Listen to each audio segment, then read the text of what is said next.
Cristo, com a paz do Senhor. Amém. Vou perguntar de novo, está fraco. Tá fraco. Eu quero saudar com a paz do Senhor. Amém. Melhorou, glória a Deus. Aleluia. Vamos ler aqui um texto. Hoje, perguntando a Deus do que eu iria falar. E aqui o Senhor, pelo nome da igreja ser Igreja, Família da Graça, Jesus também, ele teve família.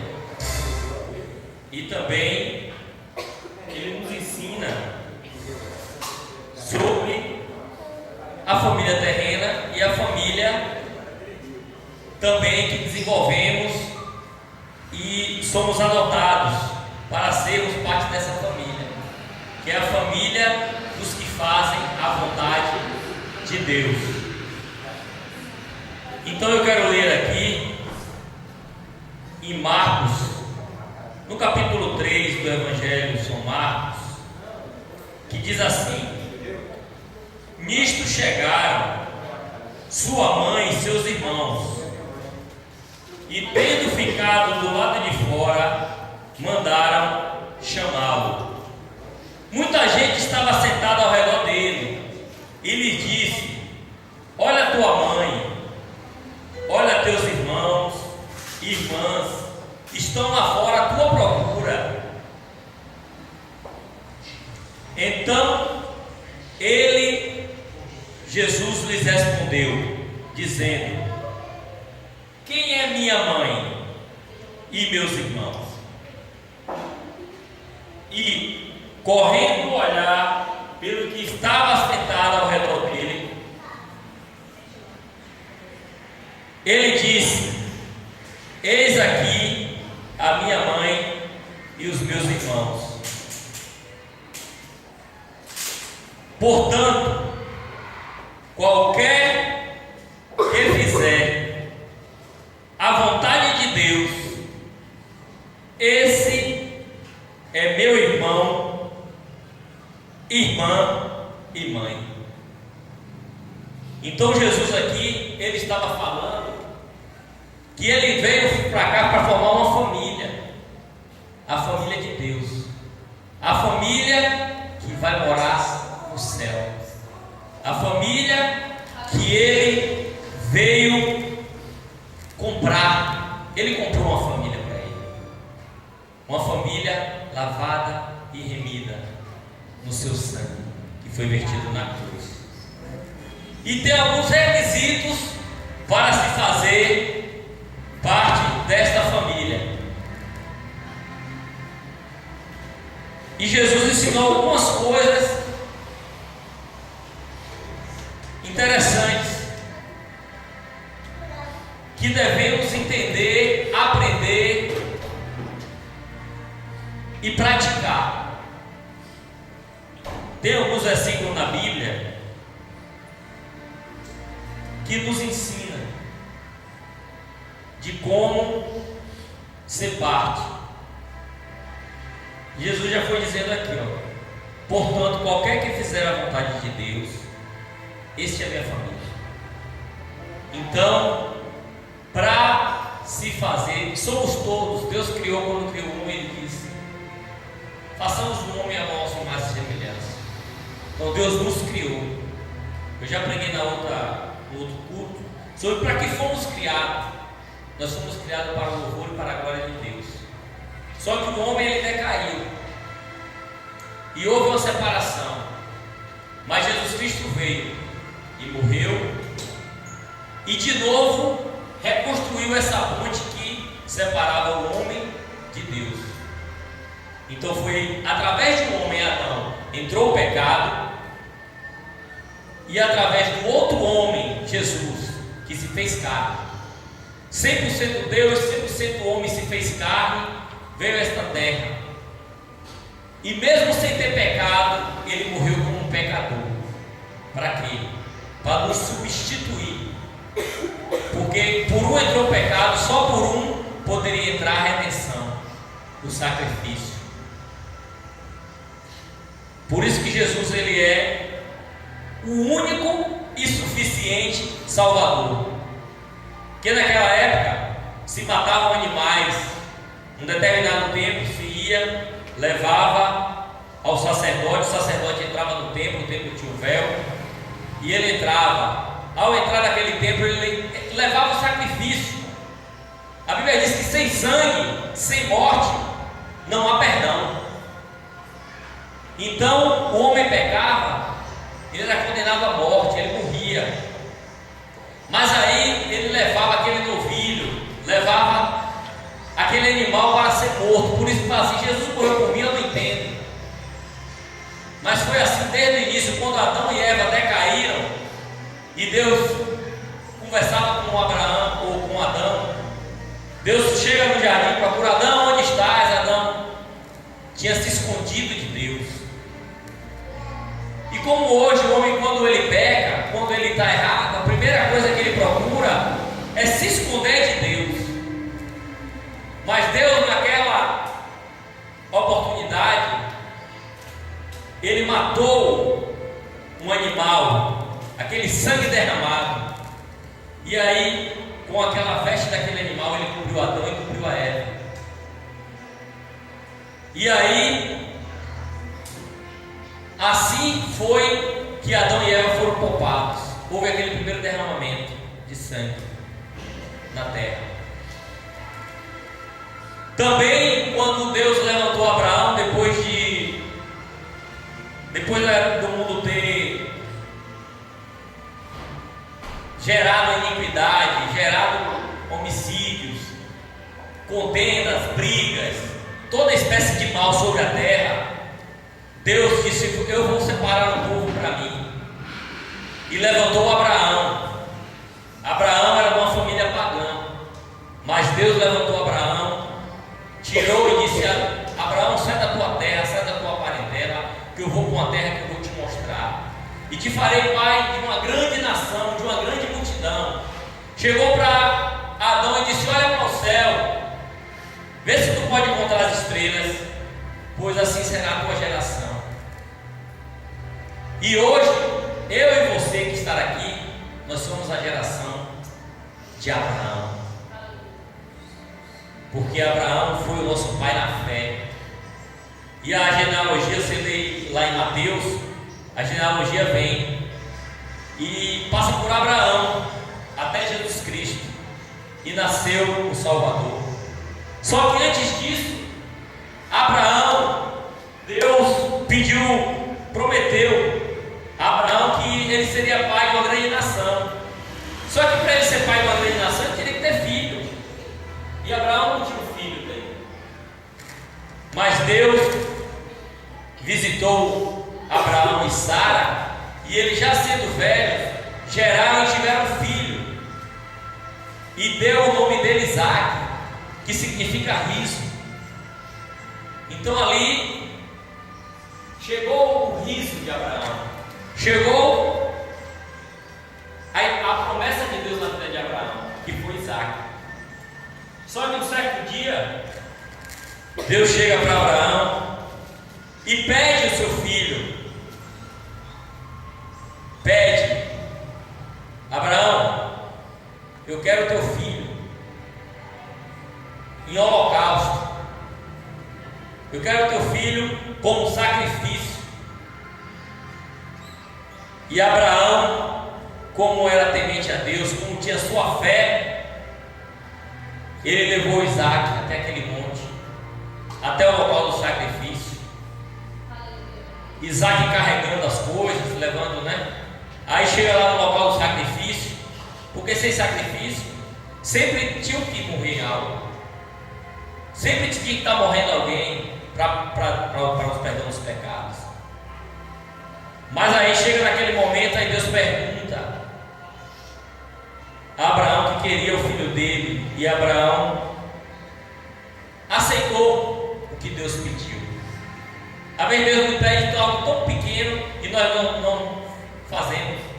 Às vezes Deus nos pede que faça só a vontade dele, e a vontade dele, ela é pura, perfeita e agradável.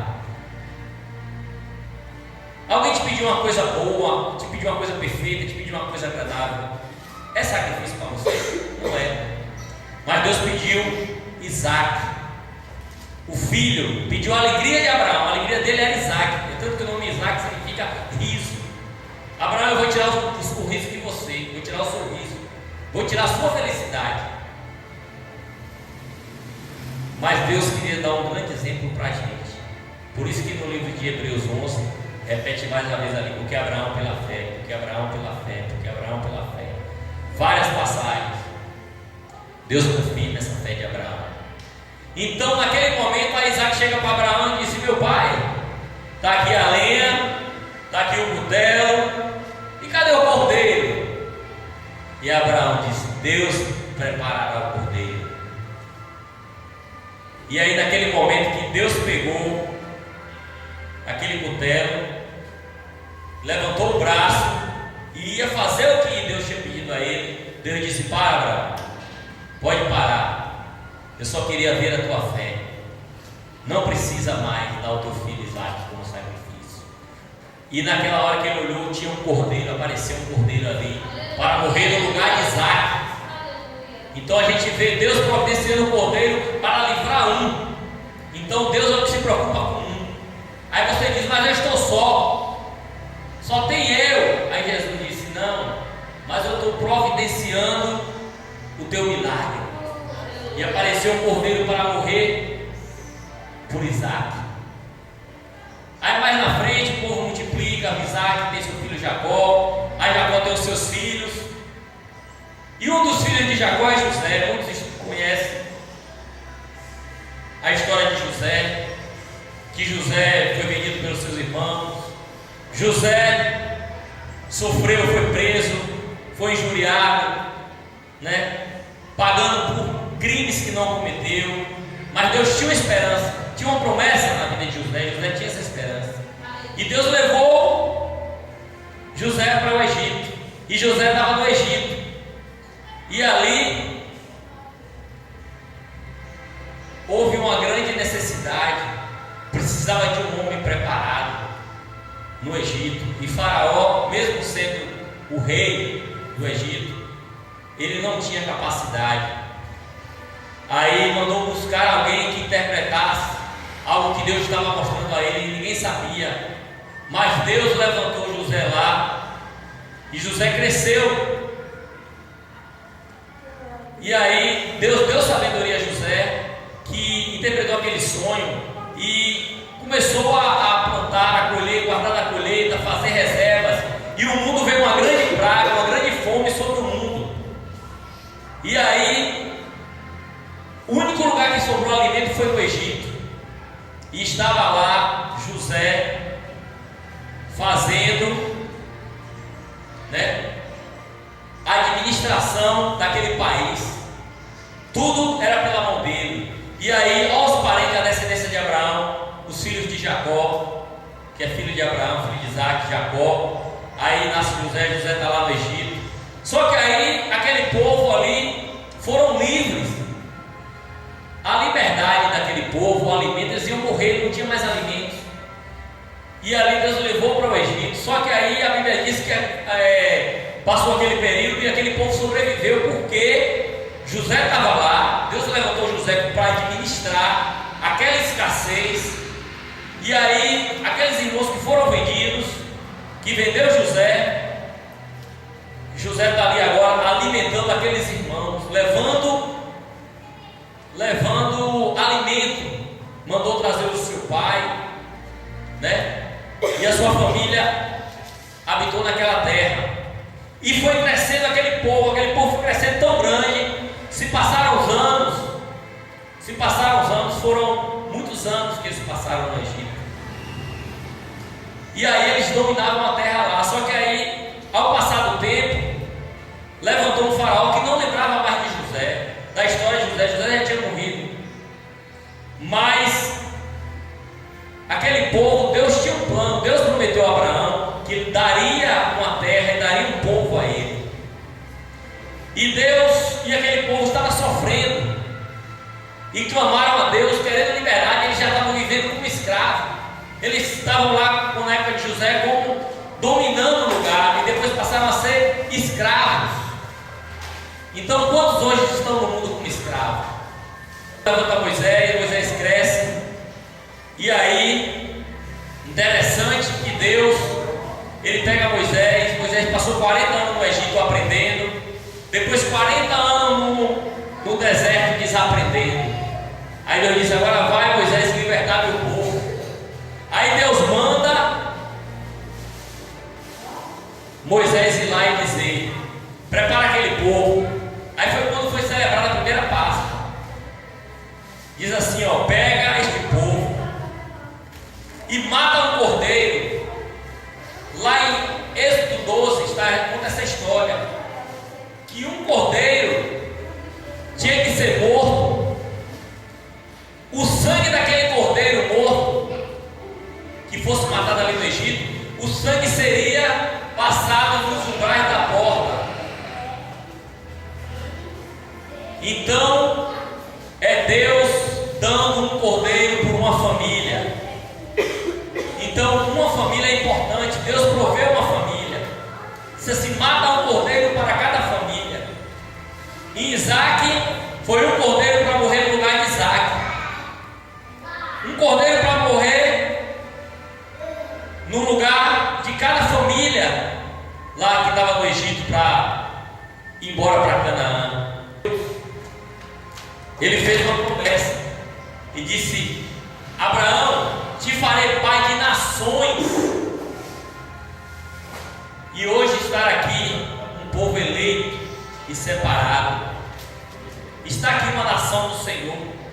A Bíblia diz que nós somos nação santa, povo adquirido, sacerdócio real, através de Cristo. É tanto que quando Jesus, ele chegou na idade de cumprir o seu ministério,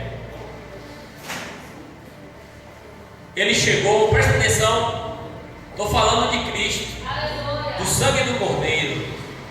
Então, reverência para ouvir, porque nós não estamos falando de um assunto cotidiano, nós estamos falando daquele que morreu para salvar a minha e a sua vida. Sem ele, estamos condenados ao inferno, aonde há pranto e ranger de dentes, aonde não tem mais solução. Vindo a morte, segue-se o juízo, acabou. Tem missa do 7º dia, vai velar lá, ora pelos mortos, mas não adianta. A Bíblia diz que morreu, acabou. Morreu, segue-se o juízo. Então eu tenho muito temor e muito tremor quando eu falo do sacrifício de Jesus, porque sem ele não tinha motivo nenhum da gente estar aqui cultuando, nem louvando, nem batendo palma, nem sorrindo. Que seria a nossa vida, por mais bela que fosse, se no final não tivéssemos um propósito? Porque vai chegar o meu dia, vai chegar o seu dia. Se Jesus Cristo não voltar, nós vamos encontrar os 7 palmos, né? Agora não, nós enterramos nas gavetas, mas todos nós, né? A Bíblia diz: vai, vive tua vida, mas Deus vai requerer conta de tudo que fizer, bem ou mal. Então, devemos estar cobertos, devemos aceitar esse sacrifício de Cristo por nós. Lá em João 1,29, Jesus vem cedo para ser batizado. Quando João viu Jesus, ele se tremeu todo. Aí João pregava: arrependei-vos e crede no Evangelho. Arrependei-vos e crede no Evangelho. Aquele que for batizado será salvo, e que aquele que crê, né? E quem não crê já está condenado. Aí chega Jesus sem pecado para ser batizado.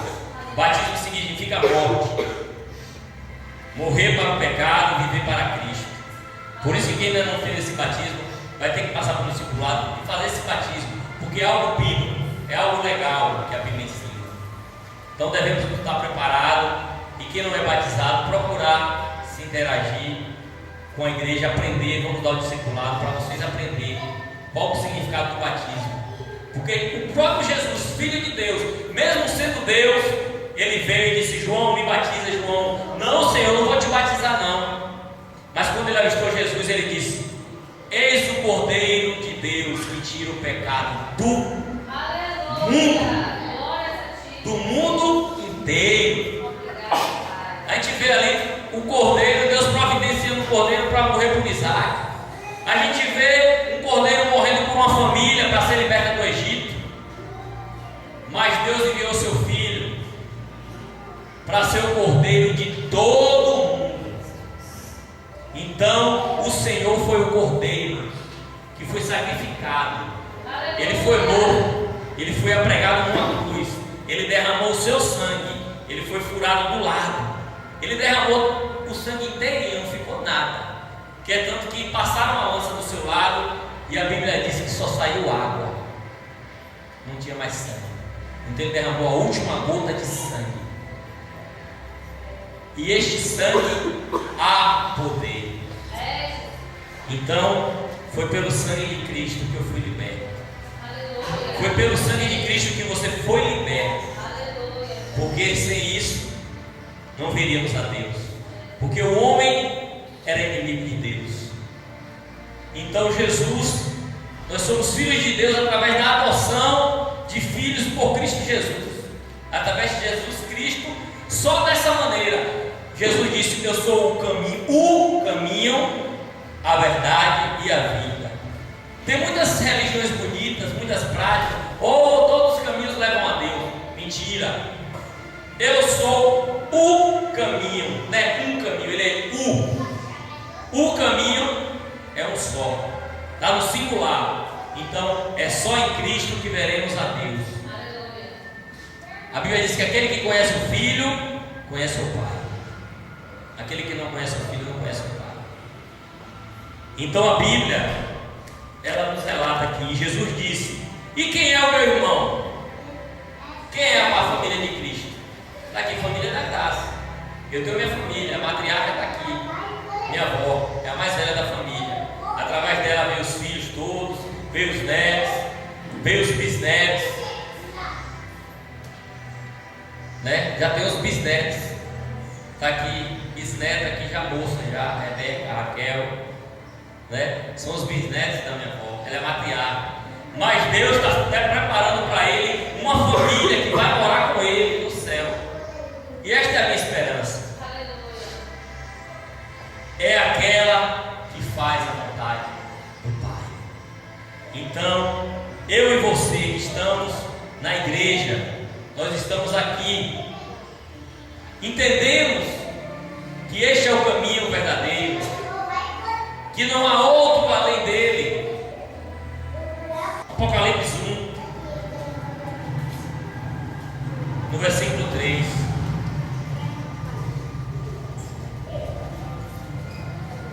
Quem tem a voz forte aí para ler aí, bem alto? Bem-aventurado aquele que lê, e os que ouvem as palavras dessa profecia, e guardam as coisas que nelas estão escritas, porque o tempo está próximo. Bem-aventurado, aí eu vou perguntar e vocês vão responder. Bem-aventurados que leem. Bem-aventurados os que ouvem. Mas o bem-aventurado mesmo é os que guardam. Então, bem-aventurados que lêem. Amém? Amém. Bem-aventurados que não ouvem. Não, amém não. Bem-aventurados que lêem, os que ouvem e os que guardam. Guarda o quê? As profecias. As coisas que está escrita. E tem que guardar por quê? Por que tem que guardar isso? Está falando aí o quê? Porque o fim está próximo. Entre buscar as coisas que os olhos veem, a Bíblia diz que o que os olhos veem são perecíveis, são corruptíveis, são terrenas. Mas o que o olho não vê é o que Deus tem preparado para nós. Então é tempo da gente tirar o olho do que a gente está vendo e botando em nosso coração o que Deus está preparando para nós, porque o fim já está próximo. Quem quer ver que o fim está próximo, é só ler esse livro. Hoje eu vi uma palavra interessante. A Bíblia ela não é antiga e a Bíblia também não é moderna. Ela é eterna. Então ela não é, poxa, a Bíblia é um livro bem antigo. Não, a Bíblia é moderna. Ela está falando aqui tudo que está acontecendo hoje, né? Você abre aqui, parece ser um livro moderno, parece ser um livro antigo, mas é um livro eterno, porque aqui está o manual da sua vida, o manual do fabricante para você. Você é uma criaturazinha que Deus deu um manualzinho para você aprender e você mesmo saber tudo o que deve ou não fazer. E a Bíblia fala de não sermos não só ler, porque a letra por si só. Será que o ateu não tem capacidade de ler a Bíblia? Ele tem capacidade de ler a Bíblia, né? Ele lê, ele até ouve, mas ele não vai guardar. Para guardar a palavra de Deus, você tem que fazer a vontade do Pai. E a vontade do Pai não é nada demais. Ela é boa, perfeita e agradável. O mundo, ele é feito de engano, de aparência. Mas o Senhor, Ele trata do que é eterno. Porque muitos se enganam, se deixam ser levados. Mas aqueles que estão edificados no Senhor, sobre a rocha, ele não cai, ele não tropeça. Então o Senhor, Ele tem compromisso com aqueles que têm